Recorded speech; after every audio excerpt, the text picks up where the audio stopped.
자, 교재 볼게요.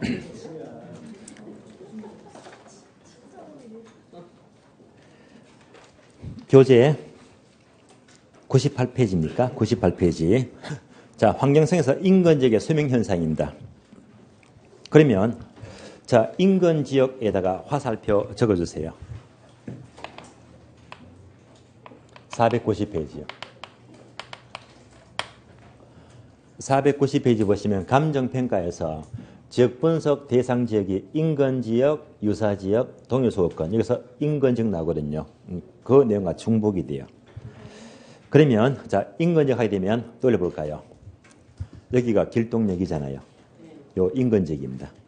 요 길동 인근지역에 10년 전 길동, 현재 길동, 10년 후 길동은요. 항상 변화하고 있다, 변하지 않는다. 변하고 있잖아요. 이거 바로 인근지역의 수명 사이클입니다. 지역이 어떻게 변하냐. 항상 지역 환경은 늘 변하거든요. 그래서 여기서 문제가 6번 나왔어요. 그러면 바로 2번 내려가죠. 인근지역의 수명 사이클 현상인데요. 얘가 5단계 순서를 아셔야 됩니다. 5단계 순서예요. 그러면 오른쪽 페이지 보시면요. 동그라미 1번부터 체크합니다. 첫 번째가 성장기 있죠. 첫자 성동그라미.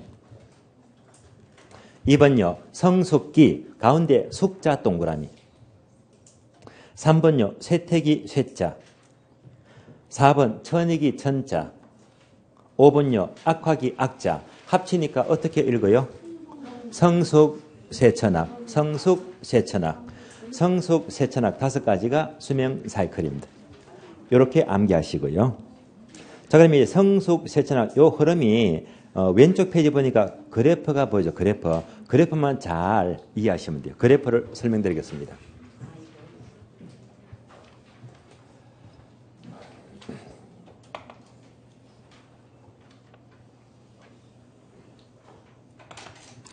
세로축은 지가가 되고요. 가로축은 기간 또는 시간입니다. 어느 지역이 개발되면요. 이때 지가 흐름은요. 이렇게 움직이잖아요.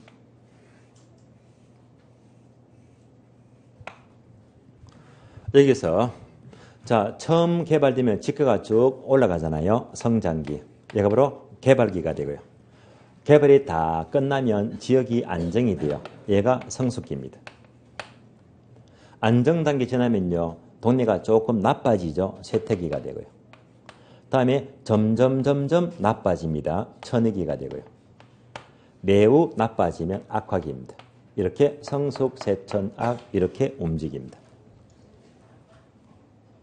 그럼 이 그림 보시면서 비교해 볼까요? 이렇게 출제가 돼요. 자, 지가 상승입니다.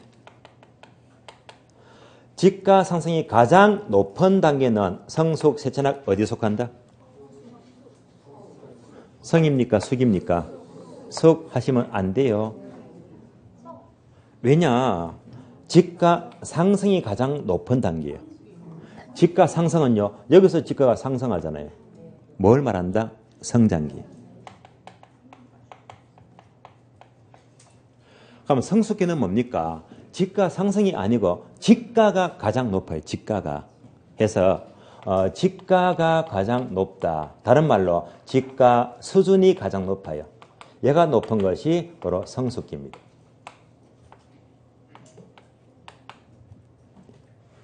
여기까지 비교하시고요.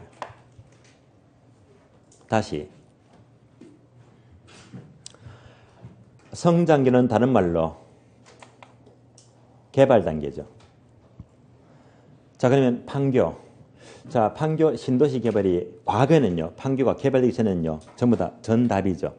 전답이 전부 다 아파트 다 개발됐잖아요.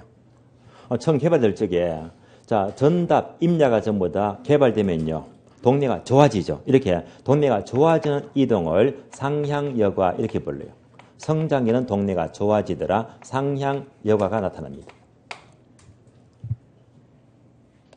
이제 개발이 끝나면요. 안정단계에 접어들고 이제 쇠퇴기나 천익기는 동네가 점점 나빠집니다. 여기서 잘 살던 사람이 이사가죠. 그러면 그보다 못한 사람이 이사해서 들어오잖아요. 동네가 점점 나빠집니다. 얘가 바로 하향여과입니다.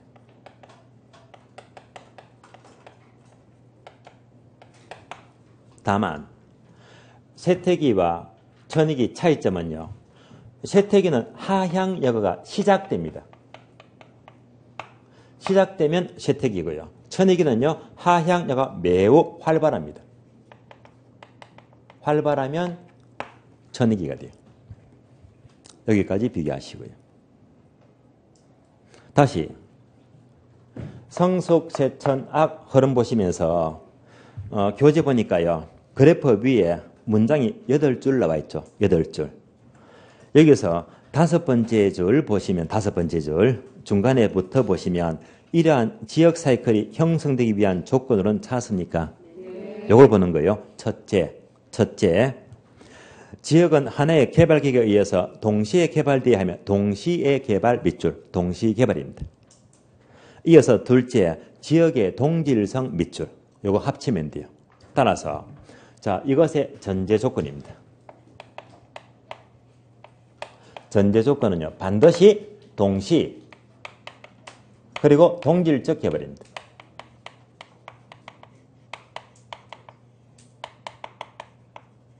동시 동질적 개발일 때 성숙세천악 수명사이클이 나타납니다. 예를 들어 볼게요. 서울에 명동이 있어요.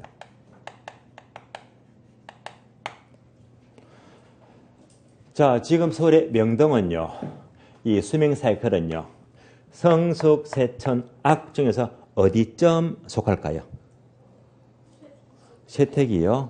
쇠퇴기라면 명동이 슬슬 맛이 가기 시작합니까? 아니거든요. 뭐? 승려 최고로 뭐로 익었습니까? 그것도 아니에요. 악학이요. 말도 안 되고요. 네. 정답은요. 명동은 성숙세천악 어느 것도 아니다. 한마디로 수명사이클은 알 수 없다. 알 수 없어요. 왜냐? 명동 잘 보세요. 명동 가면요. 자, 새로 지은 신축 빌딩이 있습니다. 10년 전에 지은 것도 있고요. 20년 전 것도 있고요. 심지어는요. 자, 한 4, 50년 된 아주 옛날에 허름한 빌딩 다 섞여 있잖아요. 얘가 뭡니까? 동시 동질적 개발이 아니다 이 말입니다. 반드시 전체 지역이 동시에 같이 개발될 때 수명사이클이 나타난단 말이에요. 명동은요. 전부 다 건물이 수명이 다 달라요. 그러니까 수명사이클은 알 수 없다. 나타나지 않습니다. 그러면 자 수명사이클은요. 뭐지? 판교 신도시 개발. 뭐지? 그 지역이 전부 다 뭐 동시에 동질적 개발입니다. 세종시 개발. 위례 신도시 개발. 전부 다 뭐지? 큰 지역이 동질적으로 개발되고 있잖아요. 이럴 때 수명사이클이 나타납니다. 여기까지 보시고요. 이제 오른쪽 페이지 각 단계별 특징 봅니다. 특징요. 1번 성장기는 개발 단계죠. 개발 단계. 내용은 쉬워요. 기억번 밑줄입니다. 집가 상승 가장 활발 밑줄. 자, 상승 동그라미. 상승이 가장 높은 게 성장기가 되고요. 여기서 투기 현상 밑줄. 그러니까 니은번 경쟁 치열 밑줄. 디귿번요. 주민은요. 밑줄 하세요. 젊은 층이 많고 교육 수준은 높은 층이 많습니다.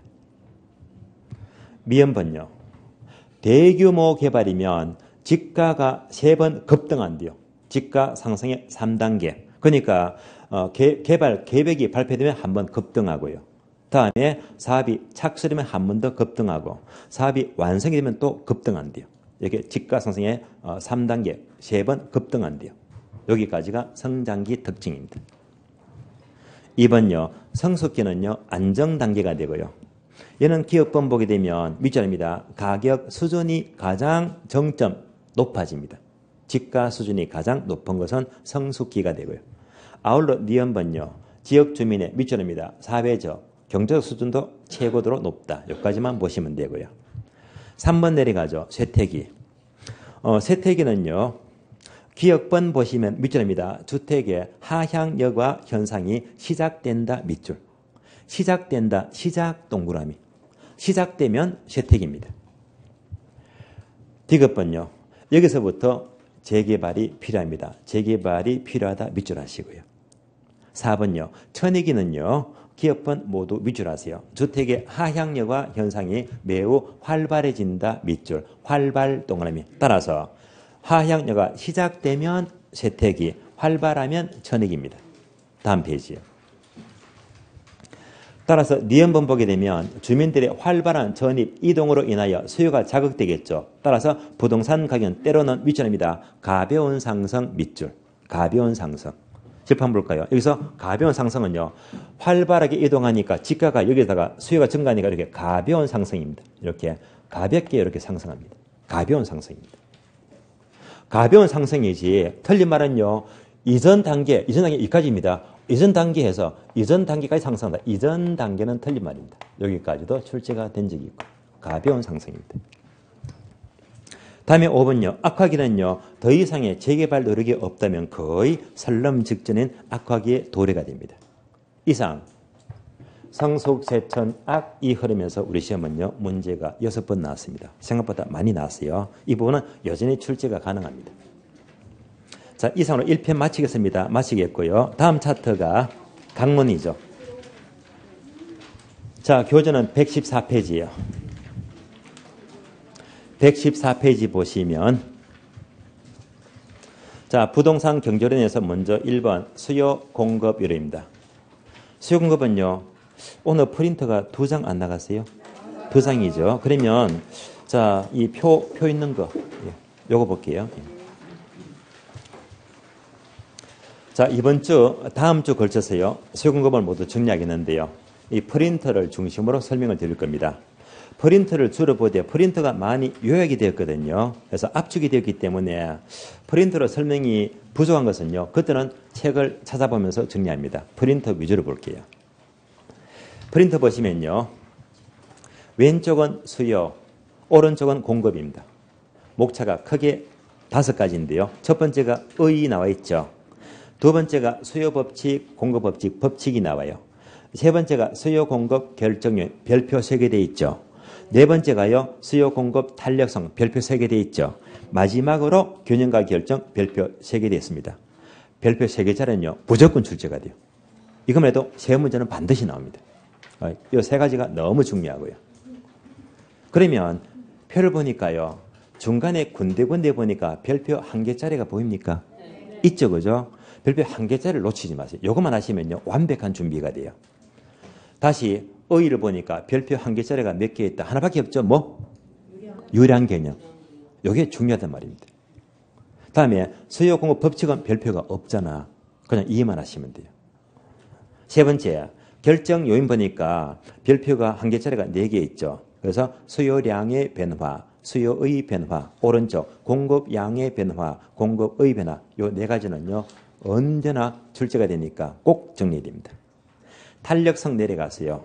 먼저 수요 탄력성은요. 동그라미 2번 종류 중요합니다. 가격 탄력성, 소득 탄력성, 교차 탄력성 꼭 알아야 되고요. 3번요. 탄력성 결정 요인 반드시 알아야 되고요. 4번요. 탄력성과 총 수입의 관계까지를 반드시 알아야 됩니다. 오른쪽 공급 넘어가서는요. 동그라미 2번 공급 탄력성의 결정 요인 있죠. 여기까지만 확인하시면 돼요. 마지막으로 균형가격은요. 1번과 2번이 있죠. 1번 균형가격 결정 전화기 되어 있죠. 반드시 계산 문제로 출제가 돼요. 2번요. 균형가격 이동 얘도 계산 문제 잘 나오고요. 그래서 여기까지만 정리하면요. 거의 완벽한 준비가 돼요.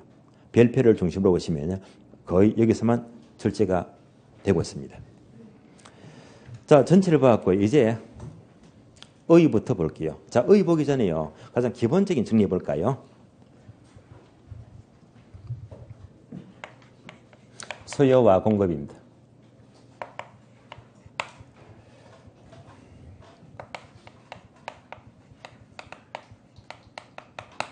자, 수요한다는 것은 쉬운 말로 물건을 사는 것이다. 공급은 반대로 파는 것이다. 그래서 사고 판다가 수요와 공급이 되고요. 그러면 표를 보기 전에요. 먼저 수요 법칙과 공급 법칙을 먼저 확인합니다. 다 아시는 거예요. 그러면 수요 법칙은요. 가장 먼저 가격이 먼저 주어집니다. 가격. 이 가격에 따라서 어떻게 살까? 수요량이 움직이는 거예요.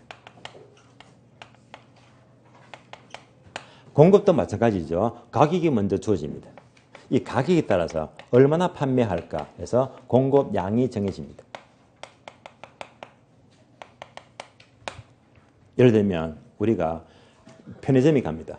편의점 가니까 편의점 가서 콜라 마실까 바꿔서 마실까 찾게 되면요. 항상 콜라 보니까 콜라 가격 얼마 딱 적혀 있잖아요. 코카콜라가 조금 더 비싸죠. 펩시가 싸죠. 이것 보고 이제 사 먹잖아요. 그래서 항상 주어진 가격 보고 사 먹더라 이 말입니다.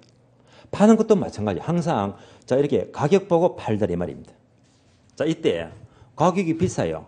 비싸면 많이 산다, 적게 산다. 당연히 비싸면 적게 사겠지. 다시 가격이 싸요. 싸면 많이 산다, 적게 산다. 많이 산다. 따라서 비싸면 적게 산다. 해서 가격과 수량은 화살표가 비례관계, 반비례관계, 반비례관계죠. 따라서 수요 법칙은 반비례 법칙입니다. 자, 이 반비례 법칙을 그래프로 그린다면 가격과 수량과의 관계에서 반비례 법칙은 우하향이다, 우상향이다, 우하향이죠. 얘가 바로 수요 곡선입니다. 이 말은요, 이렇게 보니까 가격이 이만큼 비싸면요, 적게 사요. 또 이렇게 보게 되면요, 가격이 싸면요, 이만큼 많이 산다는 말입니다. 반비례 법칙입니다. 여기까지가 수요 법칙. 따라서 항상 프린트 보기 전에 수요 법칙은 자, 가격과 수량은 반비례 법칙. 여기서 우하향명이다를 바로 떠올리고 표를 봐야 됩니다. 다음에 공급 법칙입니다. 공급은요, 파는 쪽이죠. 아파트를 예를 들면요, 아파트를 공급하는 쪽이 바로 건설회사. 건설회사가 아파트를 공급하려고 하는데요, 아파트 값이 자꾸 올라갑니다. 아파트 많이 지어요, 적게 지어요? 많이 짓죠. 반대로 아파트 값이 폭락합니다. 떨어지면요, 아파트를 적게 짓더라. 여기까지가 공급 법칙인데요. 따라서 가격과 공급량은요, 화살표가 비례관계, 반비례관계, 비례관계가 돼요. 비례법칙입니다. 이것을 그래프로 그린다면 우하향, 우상향, 우상향이죠. 가격과 공급량은 이렇게 우상향, 이렇게 움직입니다. 항상 얘를 떠올리고요. 이제부터 프린터를 보겠습니다. 자, 의부터 봐요. 수요는 사는 것이고 공급은 파는 것입니다. 첫째를 볼게요. 수요는 일정 기간 상품을 구매하고자 하는 욕구를 말해요. 구매의 동그라미. 오른쪽 공급은요. 첫 줄 일정 기간 상품을 판매하고자 하는 욕구이다. 판매 동그라미. 문장은 똑같은데요. 구매하면 수요가 되고요. 판매하면 공급입니다. 단어만 싹 바꿔주면 돼요. 두 번째 줄. 프린터 봐요. 프린터요. 예, 프린터. 자, 두 번째 줄. 수요는요, 일정 기간이니까 화살표 유량 개념 별표되어 있죠. 중요합니다. 다음에 구매하고자 하는 것은 살려고 하는 것이니까 이를 사전적 개념이라고 부르고요. 반드시 구매력이 뒷받침된 유효 수요를 가리킵니다. 오른쪽 공급 넘어가죠. 공급도 일정 기간이니까 유량 개념이 되겠고요. 판매하고자 하니까 사전적 개념이고 유효 공급을 의미합니다. 여기서 유량은 중요하다고 했죠. 유량요. 유량은요. 우리 시험은 그동안에 15회 이후에 7번 나왔거든요. 아주 빈출입니다. 그래서 중요한 거예요. 유량은요. 설명이 없으니까 책을 보고요. 보충 설명드릴게요. 자, 책을 보시면 115페이지입니다. 115페이지. 115페이지를 보시면 박스 표가 나오잖아요. 저량과 유량입니다. 표를 보시면요. 저량은 영어로 서톡이 되고요. 1번 일정 시점 밑줄. 따라서 시점을 가리키면 저량입니다. 유량은 영어로 플로 개념이고요. 동그라미 1번 보시면 일정 기간 밑줄. 해서 시점을 가리키면 저량, 기간을 가리키면 유량입니다. 반복합니다. 시점은 뭐? 저량, 기간은 유량. 예를 들어 볼까요? 제가 목요일이죠. 자, 여기서 수업을 합니다. 그러면 한 달 수업하면요. 항상 페이 받죠. 봉급. 제가 받는 봉급은요. 유량입니까? 저량입니까? 한 달 봉급이니까 기간이다. 유량 붙여주면 되고요. 그럼 제가 자 이렇게 강의를 떠나서 새벽에 건설 현장에 노가다로 갑니다. 하루 종일 노가다에서 이제 하루 일당 받죠. 하루 일당은 유랑이다, 저랑이다? 저랑이죠. 그래서 특정 시점에서 하루 동안 일당 받게 되면요. 시점이다, 저랑이 되는 거예요. 그래서 항상 시점을 가리키면 저량, 기간은 유랑이 됩니다. 지금부터 예를 모두 밑줄하세요. 저량은요, 2번 보게 되면 자, 가격은요, 특정 시점에서 가격입니다. 기존 주택 공급량은요, 특정 시점에서 주택을 팔잖아요. 시점 저량이 되고요. 주택 재고량도 특정 시점에서 재고량입니다. 순자산 가치, 인구수, 국부, 국가의 재산이 있죠. 통화량, 외환보유고 모두가 특정 시점을 가리키니까 저량이 돼요. 다음에 유량 내려가죠. 2번 예를 모두 밑줄합니다. 임대를 하게 되면요. 한 달 동안, 1년 동안 임대료 기간이죠. 신규 주택 공급은요. 신규 주택은 짓는데 6개월, 1년씩 걸리잖아요. 기간이다. 주택 거래량 주로 한 달 동안 거래되었다. 기간을 명시해야 되겠고요. 단기 순이익이다. 연간 이자 비용, 급여, 소득, 지대, 인구 변동, 수출 수입, 국민 총생산 모두가 기간을 의미합니다. 유량이 됩니다. 그래서 이 예를 섞어서 물어요. 찾을 줄 아셔야 됩니다. 요거는 이제 여러 번 나왔고요. 다시 프린트 볼게요. 프린트 보시면요. 자, 의의에서 수요부터 보게 되면요. 참고표가 나와요. 참고표. 부동산 수요의 특성입니다. 항목 5개 있죠. 1번 보게 되면 부동산 수요는 구매 자금 축적의 장기성이다. 여기다가 화살표 적어줄래요. 고가성 적어주고. 부동산은 고가 몇 억씩 하기 때문에 이를 모으려면요. 몇 년 동안 모아야 됩니다. 2번, 3번 묶어줍니다. 구매 결정 절차가요. 아주 전문성, 복잡성, 특수성이래. 자, 부동산 구매 절차가요. 아주 전문적이고 복잡하고 특수하대요. 이런 대표적인 예가 바로 부동산 경매 있죠. 경매 어려워요. 아주 절차가 복잡하고요. 특수하고 전문적입니다. 4번요. 수요의 가격 탄력성은 화살표 되어 있죠. 밑줄 되었습니다. 부동산 종류, 기간에 따라서 달라진다. 이 문장은요. 다음 주에 저절로 알게 됩니다. 다만 부동산 종류 하게 되면요. 주로 주거용, 상업용, 공업용, 주상공에 따라서 달라지는 거고요. 기간 하게 되면 단기와 장기를 말이요. 이에 따라서 달라지더라. 다음 주에 보겠습니다. 5번요. 토지의 수요는 파생 수요가 일반적이다. 파생 수요 밑줄 되어 있죠. 파생 수요가 설명이 없잖아요. 없으니까 책을 봐야 됩니다. 책을 볼게요. 117페이지요.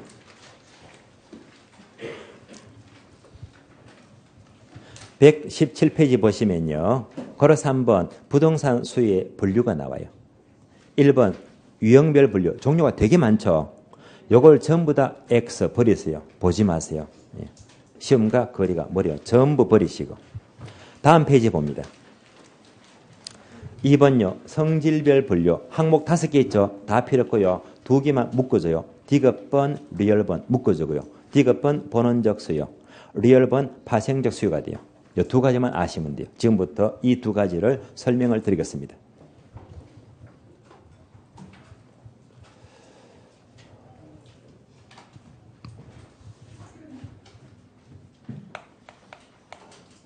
자, 먼저 본원 수요가 있고요. 다음에 파생 수요가 나와요.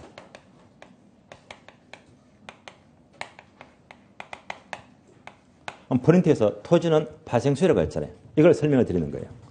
본원 수요를 똑같은 말로 직접 수요다. 파생 수요는 똑같은 말로 간접 수요가 돼요. 그러면 본원적 수요는요. 상품을 사는 것이다. 상품에 대한 수요를 말합니다.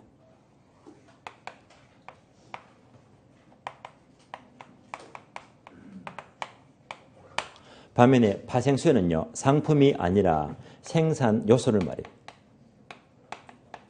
생산 요소에 대한 수요를 가리킵니다.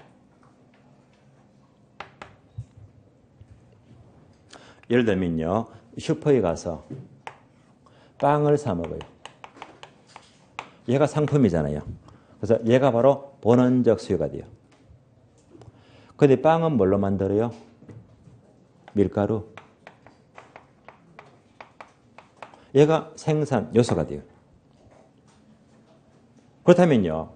빵에 대한 수요가 증가하면 밀가루 수요가 증가합니까? 감소합니까? 당연히 증가하죠. 답이 나왔네. 보는 수요가 증가하는 만큼 얘도 덩달아 증가하더라. 같이 무조건 움직입니다. 그러면 여기다가 부동산 집어넣어요. 부동산 경우는요. 어떤 사람이 주택을 사요. 상가를 삽니다. 공장을 사요. 주택, 상가, 공장 사는 게 직접 필요하죠. 그래서 보는 수요가 됩니다. 직접 목적입니다. 그러면 주택을 사면요. 덩달아 땅도 사야 됩니다. 뭐 주거용지. 상가를 사면 상업용지가 필요하죠. 공장은 공업용지가 필요하더라. 얘가 무슨 목적? 간접 목적. 부수적으로 필요합니다. 따라서 주택, 상가, 공장을 사는 것이 바로 보는 수요가 되고요. 주거지, 상업지, 공업지 공통점은 토지다. 그러니까 토지는요. 생산 요소가 되고 무슨 수요? 발생 수요가 된대요. 토지는 발생 수요가 일반적이다. 여기까지를 설명을 드렸습니다. 그럼 이제 프린트 볼까요? 프린트에서 동그라미 5번 토지 수요는 발생 수요를 설명을 드렸습니다. 다음에 프린트 보시면서 오른쪽 공급 넘어가죠. 공급은요. 참고표가 2개 나와요. 첫 번째가 부동산 공급 특성인데요. 이건 다 공부했습니다. 1번, 2번이 있죠. 자, 그대로 와닿을 거예요. 1번, 물리적 공급은 부정성 때문에 공급은 수직이다. 기억나시죠? 이것을 해결하기 위해서 2번, 경제적 공급은 용도의 다양성분의 공급을 증가시킨다. 우상향망이다. 까지는 계속 반복되고 있습니다. 두 번째 참고표시에요. 부동산의 공급 곡선, 괄호 생산비 곡선인데요. 얘는요, 4줄 나와요. 이것도 만약 출제가 안 되었다면 아예 뺐을 거예요. 무시할 건데 얘는요, 요즘요, 더러더러 나와요. 묻기 때문에 얘는요, 지문을 눈에 익히게 됩니다. 근데 요즘은 되게 어려워요. 다른 조건이 일정할 경우에 완전 경쟁상에서의 부동산 공급 양은 한계 비용 곡선과 평균 비용과 가격 곡선이 모두가 일치하는 점에서 균형은 결정이 된대요. 요즘은 그대로 나와요. 어려워요. 다만 부동산의 제목, 생산비 제목에다가요, 페이지만 적어줘요. 127페이지 적어주고요. 그리고 127페이지를 펴볼까요?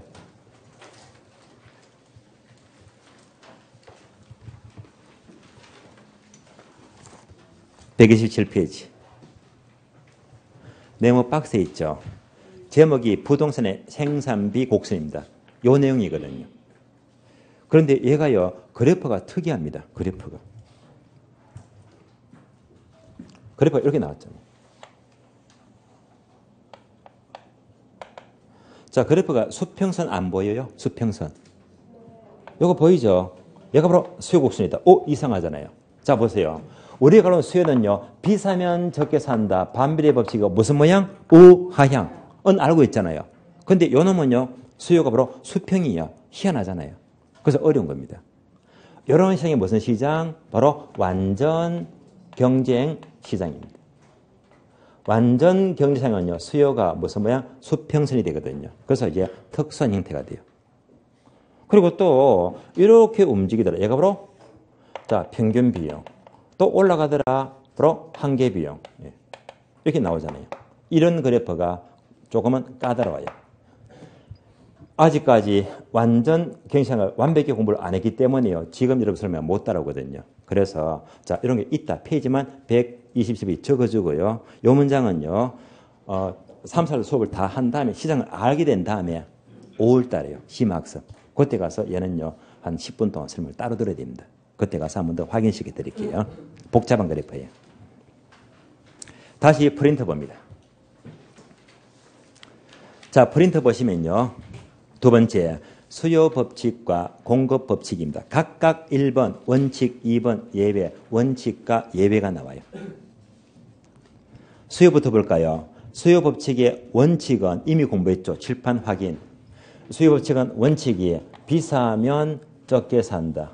무슨 법칙? 반비례 법칙. 무슨 모양? 우하향 모양. 얘가 그대로 나오잖아요. 따라서 원칙은요. 가격과 수요량은 반비례 관계. 화살표 우하향 모양입니다. 자, 예배가 있죠. 예배. 자, 예배는요. 예배에다가 괄호 이렇게 적어져요. P 상승, Q 상승 적어주면 돼요. 얘가 예배가 됩니다. 자, 수요법칙은 가격이 상승하면 반대로 수요가 감소한다고 했는데 예배는요. 가격이 올라도 오히려 수요가 증가한대요. 예배가 맞잖아요. 이런 예배가 두 가지가 있다. 두 가지. 따라서 가수요와 베벌렌 효과입니다. 자, 가수는 이제 아시겠죠. 만약 앞으로 담배 가격이 오른다고 예상하면요. 오르기 전에 담배를 많이 산다, 적게 산다? 많이 사주게 하죠. 이거 뭐 가수요. 그래서 수요법칙의 예배가 됩니다.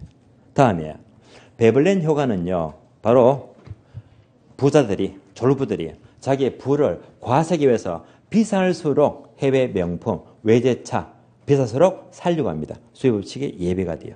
여기까지 보시고요. 다음에 오른쪽 공급법칙법입니다. 역시 원칙과 예외가 나와요. 원칙은요. 칠판에 그대로 확인합니다. 공급법칙은요. 가격이 오르면요. 공급이 증가됩니다. 무슨 법칙? 비례법칙. 무슨 모양? 우상향. 이대로 보시면 돼요. 따라서 원칙은요. 가격과 공급량은 비례법칙이 되고 화살표 우상향 모양이 됩니다. 예배는요. 토지는 부정성 때문에 수직하면 예배가 맞잖아요. 여기까지 확인하시고요. 자, 이제 세 번째 별표 3개짜리만 남았습니다. 자, 수요 공급 결정 요인, 다음에 수요 공급 탄력성, 다음에 균형 가격 결정입니다. 이 파트는요. 자, 상당히 시간이 많이 걸려요. 그럼 이제 오늘 수업 마치기 전에요. 자, 한 번 더 부탁드립니다. 3월달에 수업을 처음 들으시거나 아니면 내가 기초가 약하다 하시는 분들은요. 다음 주가 3주죠. 그래서 바로 수업 들으시면 못 따라올 수가 있거든요. 어떻게 한다? 1월달, 2월달, 3주 사를 먼저 듣고 오시면요. 다 연결이 되거든요. 듣고 오시면 굉장히 도움이 돼요. 부탁을 드리겠고요. 오늘 수업은 여기서 마치겠습니다. 자, 수고하셨습니다.